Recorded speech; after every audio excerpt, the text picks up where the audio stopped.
So I'd like to talk tonight about the parami of patience.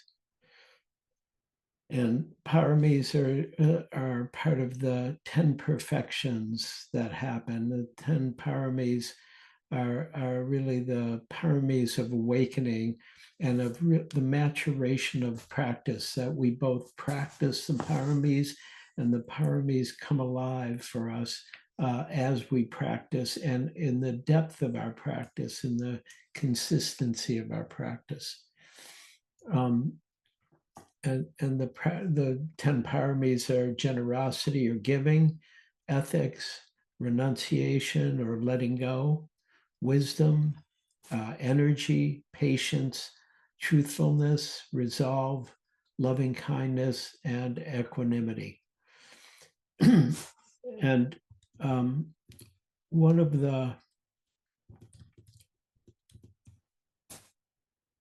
the ways that patience is understood in the dictionary, the meaning is the capacity to accept or tolerate delay or trouble or suffering.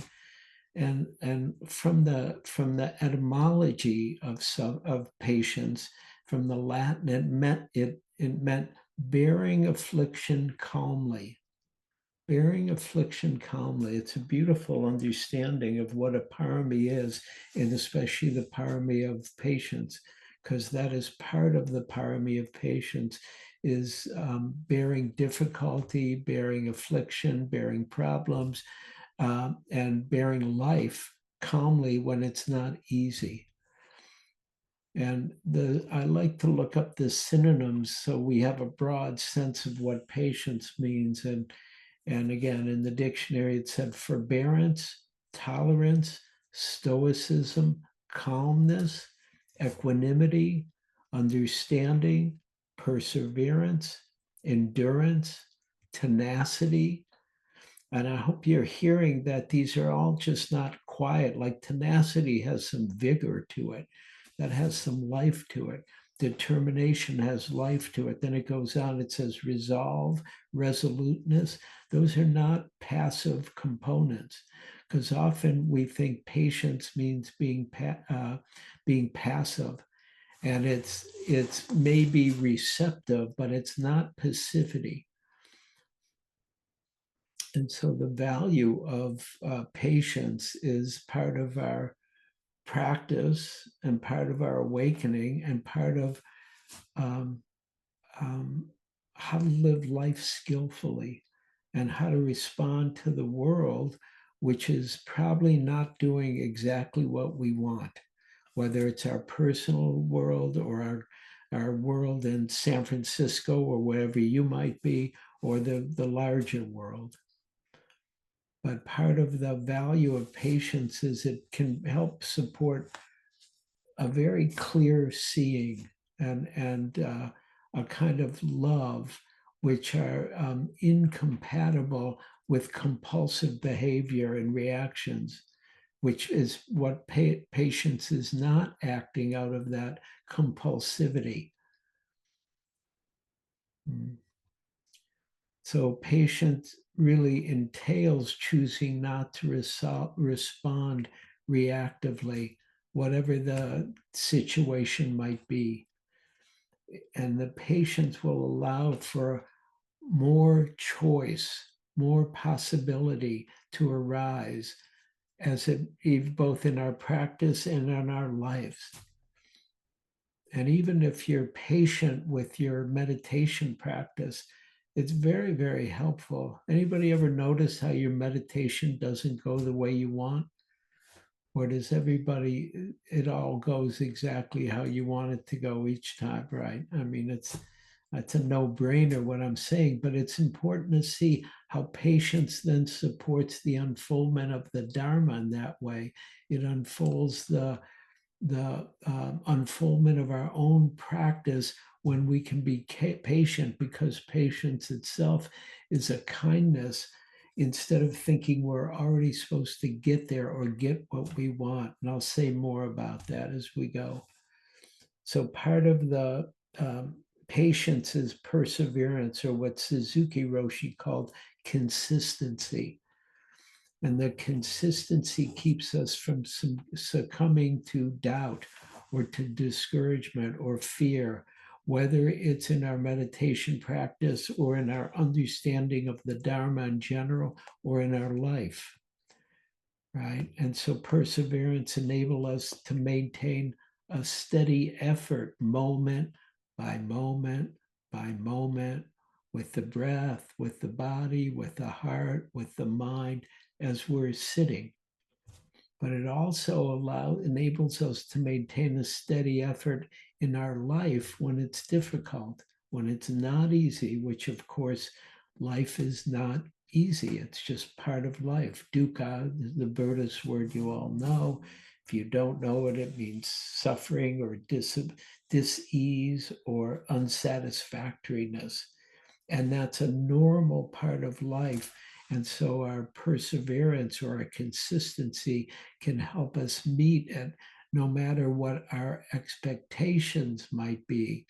Because if we follow our expectations, it's easy to get discouraged because practice is difficult at times, and practice can also be very pleasant at times. It can lead to all kinds of pleasant states and concentration and samadhi and jhana and good stuff, good stuff.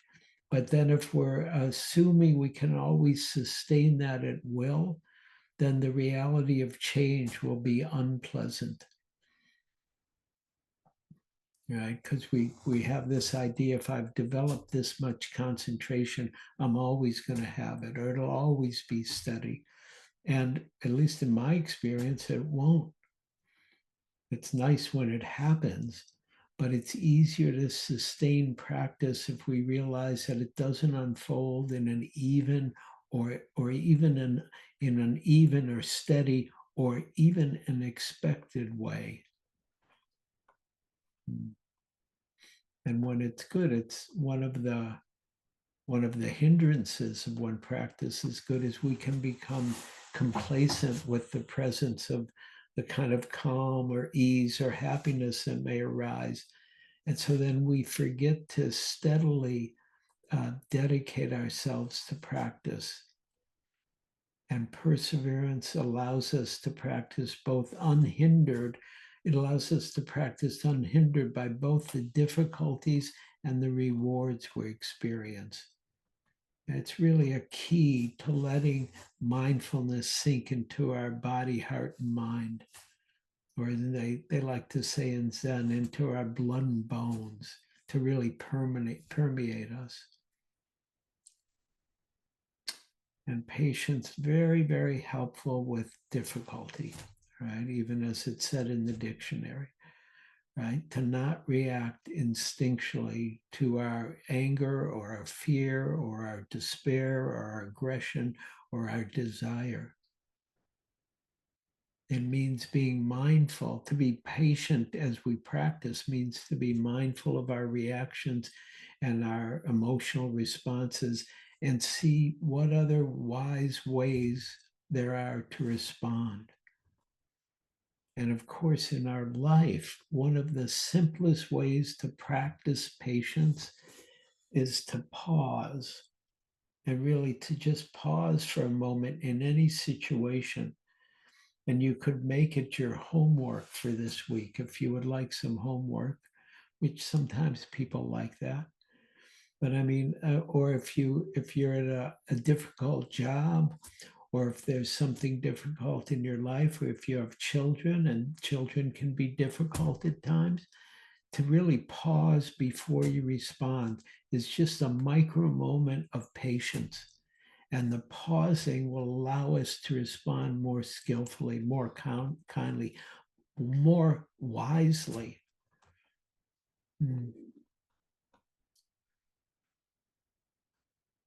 The pausing, whether it's a short pause or even a long pause sometimes, because long pauses are important too, gives us more understanding of the situation and of what's needed and what our intention is, so we can respond with wise intention.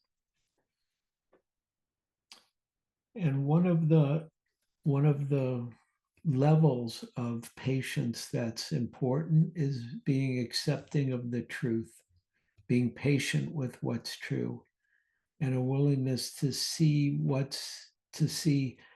without resistance or reactivity the truth of the moment and the deeper truths it might reveal. And so in the Dharma, partly that means seeing the truth of anicca, dukkha, and anatta, right? To see the truth of the moment and the deeper truth, which includes impermanence and suffering and the no self reality, right? And seeing that there's no self that we have to continually build up or hang on to or to defend. There is an egoic identity, but if we're aware of it, then we're already sitting a little bigger than the egoic identity. There's more to us than just our ego identity. And as we start to rest in awareness, we are really open to the luminosity and the emptiness at the center of things. And we can begin to let go of the usual reactivity of being self-conscious and having a fixed idea of who and what we are. And so I hope you're hearing that in the Dharma, it really asks of us to be patient because that's where the deep spiritual insight arises. And the deep spiritual insight, like really seeing clearly anicca, dukkha, anatta, is an affront to the ego. It's an insult to the ego identity. And the ego can take it very, very, very personally. Like, what do you mean I'm not here? And we don't even mean that. We mean the ego identity is here. We just know that's not the whole truth of who and what we are. And the fullness of being that we are, the fullness of really what we could call our Buddha nature is bigger than our ego identity. But the ego can be quite frightened to let go of its identity, right? And so the patient acceptance of truth allows us to let go. And that's one of the powers of the paramis, and the paramis are sometimes called powers, right? It's a personal strength developed with the strength of the other paramis of virtue and discernment and wisdom and resolve and loving kindness and equanimity.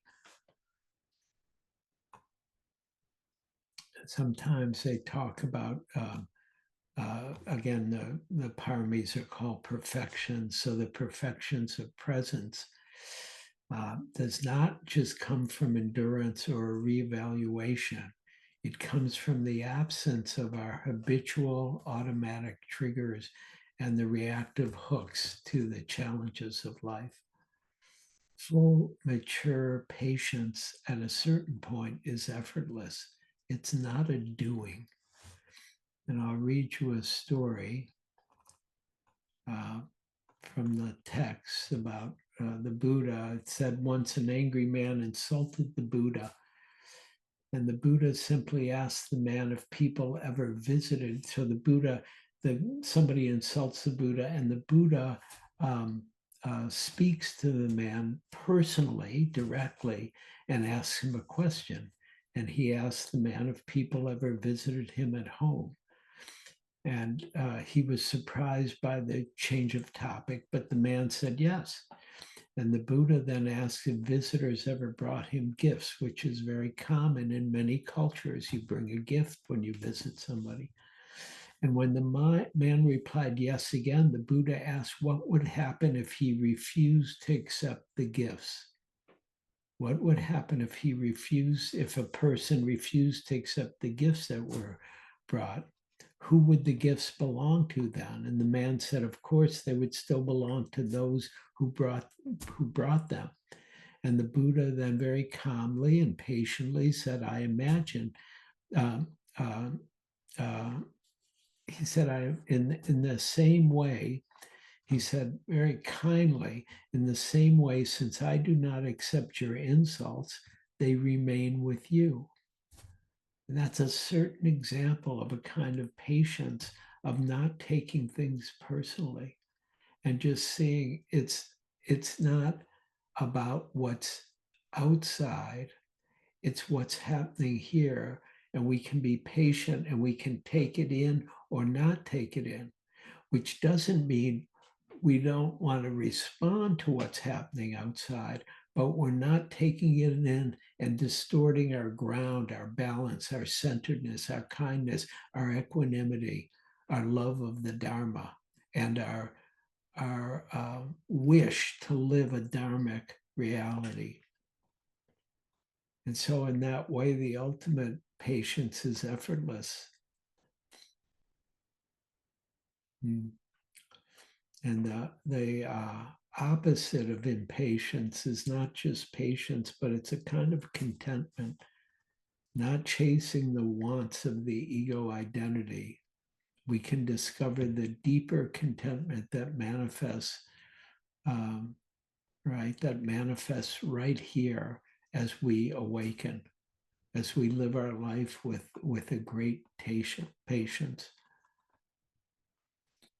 And I don't know about all of you, but patience wasn't well taught in my world growing up, right? Mostly it was a should. You should be patient. If you're patient, you'll get what you want, I would be told, or you have to be patient. And so just starting to even see that, there's a way that we can disidentify from the conventional understanding of patience and start to land in a bigger understanding of reality, which naturally brings more patience. And it's one of the keys to Buddhism and Buddhist teaching always is landing in the bigger reality, a bigger overview, a bigger understanding of the truth. Right. And one of the teachings that supports that are the 8 worldly winds. And let me just see, how many people know what the 8 worldly winds are? Wait, I got to move my paper. Yeah, let me just see. Who doesn't know? Raise your hand if you don't know. Great, good. Okay, so I'm going to tell you what the 8 worldly winds are. The 8 worldly winds are gain and loss, praise and blame, success and failure, pleasure and pain.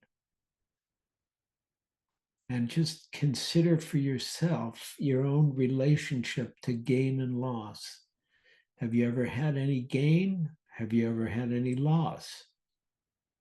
Have you ever been praised? Have you ever been blamed? It's one of the great things about being in the teacher seat. You get all of those regularly, especially I'm talking about the praise and blame. People love what you say, or they're like, what the hell are you talking about? That was bad talk, right? But also success or failure in life. And then pleasure and pain. Pain is just a day-to-day experience of some things are pleasant, some things are unpleasant, some things are pleasurable, some things are painful. And it can be the same things on different days. You know, I like to work out. Sometimes it's really pleasurable. Workout meaning going to the gym and things like that. Sometimes it's really pleasurable. Work hard. Oh, this is great. Sometimes like, oh shit, I'm going to hurt myself. I got to be careful. It's actually painful. And the key is the 8 worldly winds are part of the bigger picture of what it is to live in human reality.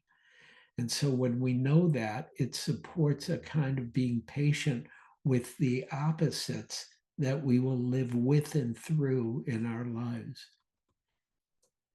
Mm.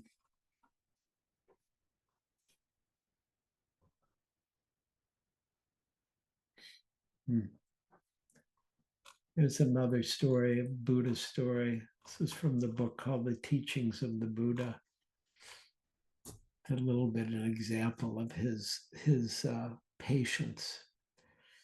And the story goes that one time the Buddha was staying in the town of Kosambi, and in the town there was somebody who resented him and who bribed the other people to circulate false stories about him. And under these circumstances, it was difficult for the Buddha and his disciples to get sufficient food from their begging. And there was a lot of abuse, it said. And so Ananda, who's the Buddha's attendant, said to the Buddha, well, we'd better not stay in a town like this. There are other and better towns to go to. We'd better leave this town. And the Buddha replied, he said, suppose the next town is like this. What shall we do then? Suppose the next town is like this. What shall we do then? And Ananda says, then move on to another. And the Blessed One, the Buddha, said, no, Ananda, there will be no end in that way. We had better remain here and bear the abuse patiently until it ceases and then move to another place. There are gain and loss, fame and disrepute, praise and blame, pain and pleasure in this world. The enlightened one, the Buddha, and he's speaking about himself, the enlightened one is not controlled by these external things. They will cease as slowly or as quickly as they come. And so you hear his steadfastness and his consistency and his being willing to tolerate dukkha and difficulty. Of course, I was thinking about this in my own practice, and I live a relatively blessed life, I have to say, with all the normal difficulties of pain and pleasure and praise and blame and gain and loss and fame and disrepute. And it's just part of the deal. But my own more personal dukkha or difficulty, it's like, how do I be patient with that? Where it's really personal. I've talked about this before. Sometimes it happens in the middle of the night for me. Like I'll wake up with some anxiety or some fear or some anger about something that happened. I call it my nighttime dukkha, and um, and uh, and I've learned to be really patient with it and to sit with it. I'm not sitting when I'm in bed. I'm lying down, but I lie down with it and stay with it and let it be here and be aware of it, body, heart, and mind, until it relaxes, which it does. And so I appreciate what the patience has taught me to do in order to be with what's difficult. Even when I feel impatient, like I just want it to go away so I can go to sleep, because I like to go to sleep. I like to sleep. It's a good thing. Uh, so and it's contradictory, the practice of patience. We can't get rid of our impatience. And Sayadaw U Tejaniya said it this way. He said, don't tell yourself to be patient. Watch the impatience. Be aware of the impatience, because there's a lot of life in the impatience. There's a lot of energy in impatience. There's another quote about patience from Rilke, the, I believe, German writer, who said, be patient towards all that is unsolved in your heart. And as I hear it, he's talking about our personal dukkha, our personal difficulty. He said, be patient towards all that is unsolved in your heart. Try to love the questions themselves. Do not seek answers which cannot be given, because you'd not be able to live them. The point is to live everything. Live the questions now. Perhaps you will then gradually, without noticing it, live along someday into the answers. So it's again, it's a certain kind of being patient with the difficulty and with the not understanding until understanding reveals itself. And the manifestation of Kanti is a Pali word, by the way, for patience. Kashanti in Sanskrit, Kanti in Pali. It's not passive. It calls forward our forbearance, our understanding, our forgiveness, our compassion, our loving kindness for ourselves and for others. The great Sufi poet Rumi said that patience was the highest form of worship, the highest form of worship. And as you know, many of you have seen His Holiness the Dalai Lama and how patient he is with both himself and his community and his world that he lives in, which is a world that includes dukkha, like all of us. And one of the stories that I've heard about the Dalai Lama is that when people ask him the question about what's the quickest way to awakening, that he often weeps because it's you're losing the patience right there. What's the quickest way to awakening? And we're not looking for the quickest. We're looking for being real and waking up moment by moment by moment.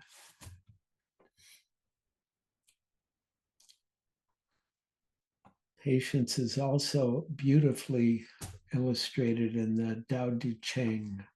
And they talk about simplicity, patience, and compassion, and that they're three of our greatest treasures.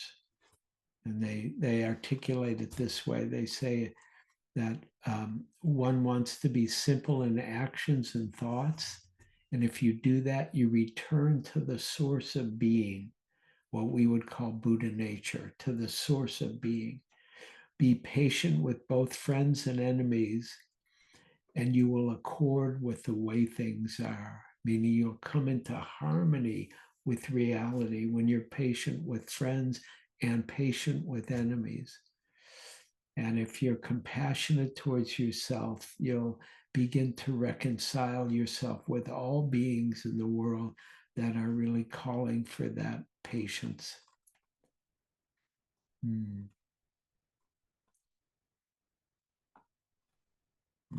So I have a lot more here, but I think I'm going to stop now. I'll say a little more personally, right? Because sometimes I've reflected on my own on patience with my teachers and how they've been patient with me. And one of my first teachers, not a Buddhist teacher, but I repaired musical instruments for many years. I was a woodwind repairman, and my mentor, Ralph Breivik, who knew me, this is 50 years ago, actually. It's a long time ago. So he knew me as a hippie, kind of grungy and unkept. I lived on a commune, and this was outside of Eugene, Oregon. I would go into the Eugene Music Company to work for him. And he was so patient, actually really teaching me how to be disciplined and learn in a very simple, patient, consistent way about how to really repair bassoons and saxophones and flutes and clarinets, etc.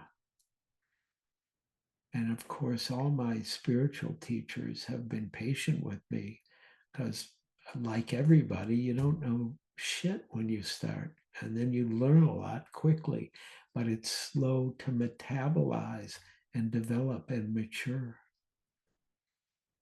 And the other place I'll say that I found very helpful and that takes a lot of patience is child rearing. To be patient and tolerant and understanding with one's own lack of understanding how to raise a new person, a new being in the world. It's like the totally weirdest thing that somebody comes from nowhere and then they become a person, and they're not the person you think they're supposed to be, they're themselves. And so you have to be really patient with yourself, first of all, to really discover who is this person and how can I support them as they mature and grow up into a full human being.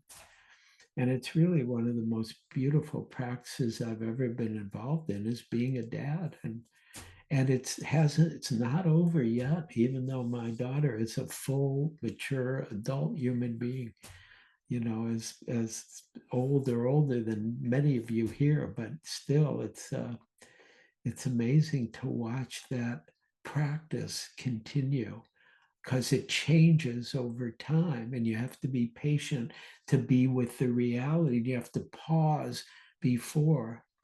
So sometimes my daughter actually wants a dad response, and sometimes she doesn't want a dad response. She just wants to say what she wants to say, and she doesn't need the dad response. Um, yeah.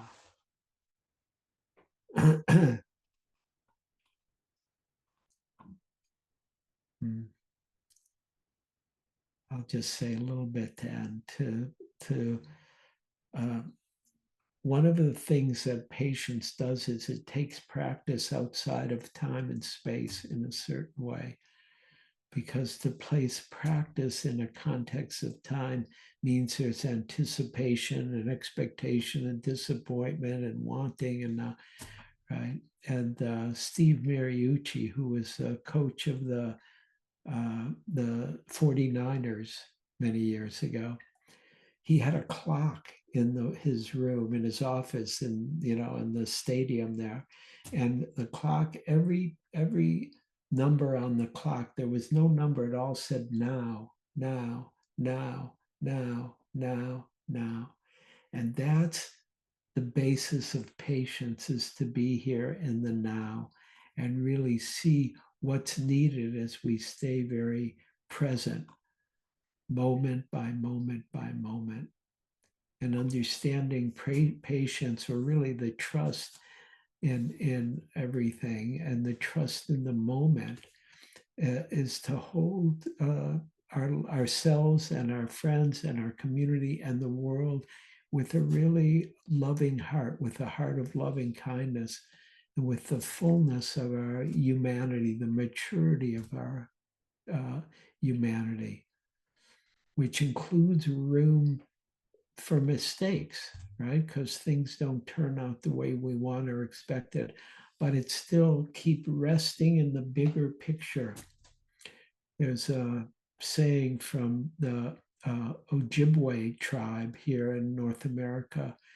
They say, sometimes I go about pitying myself when all the while, sometimes I go about pitying myself when all the while I'm being carried by great winds across the sky. That's deep Dharma. That's the Dharma of seeing the big picture and the wildness and beauty of reality as we start to realize the parami of patience, that we're being carried by great winds across the sky.